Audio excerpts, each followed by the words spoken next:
जय श्री कृष्ण। इंदिरा एकादशी का व्रत 28 सितंबर को किया जाएगा। इस दिन भगवान विष्णु की विधिवत रूप से पूजा अर्चना और पितरों के नाम का श्राद्ध व दान करने का विशेष महत्व है। एकादशी के मौके पर आज हम आपको बताएंगे कि आखिर एकादशी के दिन स्वर्ग लोक पहुंचने वाली आत्मा को भूखा क्यों रहना पड़ता है। पितृपक्ष चल रहे हैं, उन दिनों पितरों के नाम का श्राद्ध कर्म, दान और तर्पण करने का विधान है। शास्त्रों व पुराणों के अनुसार पितृपक्ष में पितरों के नाम का श्राद्ध कर्म करने से पितर प्रसन्न होते हैं और पितृदोष से भी मुक्ति मिलती है। गरुड़ पुराण के अनुसार एकादशी का व्रत रखने वाले व्यक्ति को अगर मृत्यु एकादशी के दिन हो जाए तो उसकी आत्मा सीधे स्वर्ग लोक में जाती है और व्यक्ति जन्म मरण के बंधन से मुक्त होकर मोक्ष को प्राप्त करता है। लेकिन एकादशी के दिन मृत्यु होने वाली आत्मा को स्वर्ग लोक में भूखा रहना पड़ता है। आइए जानते हैं आखिर ऐसा क्यों है। परिजनों के बीच भटकती है आत्मा। गरुड़ पुराण के समेत अन्य पुराण में भी बताया गया है कि जब किसी व्यक्ति की मृत्यु हो जाती है तो यमदूत उस आत्मा को अपने साथ यमलोक लेकर आते हैं, जहां उसके पाप व पुण्य के कर्मों का लेखा जोखा होता है। फिर 24 घंटे बाद ही आत्मा को उसके घर वापस भेजा जाता है। यमदूत द्वारा छोड़े जाने पर वृद्ध व्यक्ति की आत्मा अपने परिजनों के बीच भटकती रहती है और परिजनों को पुकारती रहती है, लेकिन उस आत्मा को कोई सुन नहीं सकता।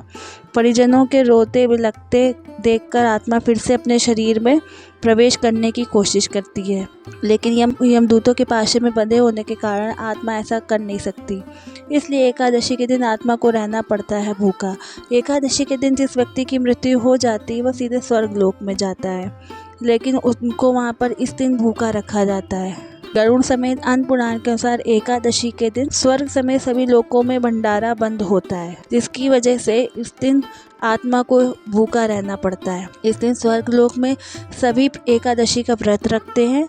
हालांकि व्यक्ति से जुड़े पाप व पुण्य के लेखा जोखा समेत सभी कार्य किए जाते हैं, लेकिन इस दिन भोजन किसी को नहीं मिलता है। स्वर्ग लोक की तरह बैकुंठ धाम में भी भंडारा बंद रहता है और भगवान विष्णु व माता लक्ष्मी समेत बैकुंठ धाम में रहने वाले सभी एकादशी का व्रत करते हैं। इंदिरा एकादशी का क्या है महत्व। पितृपक्ष में आने वाली एकादशी तिथि को इंदिरा एकादशी के नाम से जाना जाता है। इस दिन एकादशी का उपवास करना चाहिए और विधिवत रूप से भगवान विष्णु और माता लक्ष्मी की पूजा अर्चना करनी चाहिए। साथ ही इस दिन पितरों के नाम का दान व श्राद्ध कर्म करने का विशेष महत्व है। ऐसा करने से भगवान विष्णु के साथ साथ पितरों का भी आशीर्वाद मिलता है। धार्मिक मान्यताओं के अनुसार इंदिरा एकादशी का व्रत करने और पितरों की पूजा करने से 7 पीढ़ियों के पितर तृप्त हो जाते हैं और परिवार में सुख शांति और समृद्धि बनी रहती है। जन्म मरण के बंधन से मुक्त हो जाता है व्यक्ति। गीता में बताया गया कि वहाँ के 30 दिनों को चंद्र के घटने व बढ़ने के अनुसार 15 दिनों में बांटा गया है। 15 दिन को शुक्ल पक्ष और 15 दिन को कृष्ण पक्ष कहा जाता है। जब चंद्रमा बढ़ने लगता है तो उसको शुक्ल पक्ष कहा जाता है और जब चंद्रमा घटने लगता है तो उसे कृष्ण पक्ष कहते हैं। शुक्ल पक्ष के अंतिम दिन पूर्णिमा तिथि आती है और वही कृष्ण पक्ष के अंतिम अमावस्या तिथि होती है। शास्त्रों में बताया गया कि शुक्ल पक्ष के 15 दिन देवताओं के दिन माने जाते हैं, वहीं कृष्ण पक्ष के 15 दिन पितरों के दिन माने जाते हैं। देवताओं के दिन को उत्तरायण और पितरों के दिन को दक्षिणायन काल कहते हैं। गीता में बताया गया कि जिस व्यक्ति की देवताओं के दिनों में यानी शुक्ल पक्ष में मृत्यु होती है वे जन्म मरण के बंधन से मुक्त हो जाते हैं, और वही जिनकी पितरों के काल यानी कृष्ण पक्ष में मृत्यु होती है उनका जन्म फिर से पृथ्वी पर होता है। पितृपक्ष की एकादशी को इंदिरा एकादशी के नाम से भी जाना जाता है और इस दिन श्राद्ध किया जाता है। इस दिन श्राद्ध करने से कई लाभ मिलते हैं, जैसे कि इस दिन श्राद्ध करने से पितरों को मोक्ष की प्राप्ति होती है। इस दिन श्राद्ध करने से 7 पीढ़ियों तक के पितर तृप्त होते हैं। इस दिन श्राद्ध करने से परिवार में सुख शांति और समृद्धि बनी रहती है। श्राद्ध करने से दिवंगत लोगों की आत्मा को शांति मिलती है। इस दिन श्राद्ध करने के लिए इन बातों का ध्यान रखना चाहिए कि इस दिन उन लोगों का श्राद्ध किया जाता है जिनकी मृत्यु किसी भी माह की एकादशी को हुई हो। इस दिन उन लोगों का श्राद्ध किया जा सकता है जिनका संन्यास धारण करने के बाद निधन हो गया हो। इस दिन पितरों के लिए तर्पण करना चाहिए। इस दिन ब्राह्मणों को भोजन करना चाहिए और उनका आशीर्वाद लेना चाहिए। इस दिन गाय, कुत्ते और चींटियों को भी भोजन खिलाना चाहिए।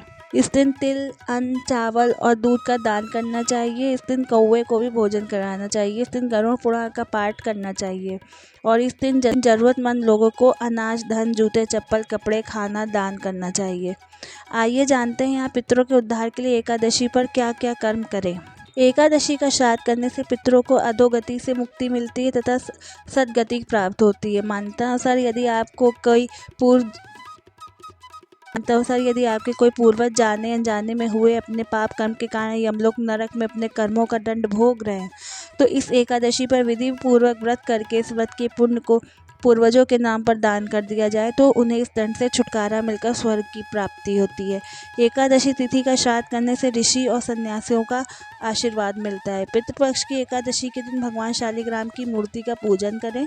ब्राह्मणों को भोजन कराने और पितरों का तर्पण करने से सभी के संकट परेशानियां दूर हो जाते हैं और रुके हुए सभी कार्य पूर्ण हो जाते हैं तथा घर में सुख शांति एवं समृद्धि निरंतर बढ़ती रहती है।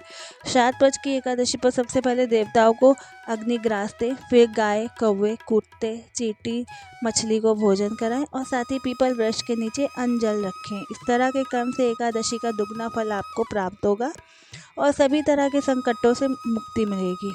अश्विनी कृष्ण एकादशी का श्राद्ध करने वाला निरंतर ऐश्वर्य की प्राप्ति करता है। एकादशी तिथि को संन्यास लेने वाले व्यक्तियों का श्राद्ध करने की परंपरा है। इस दिन एकादशी व्रत रखा जाता है, अतः इस बार इंदिरा एकादशी का व्रत रखा जाएगा।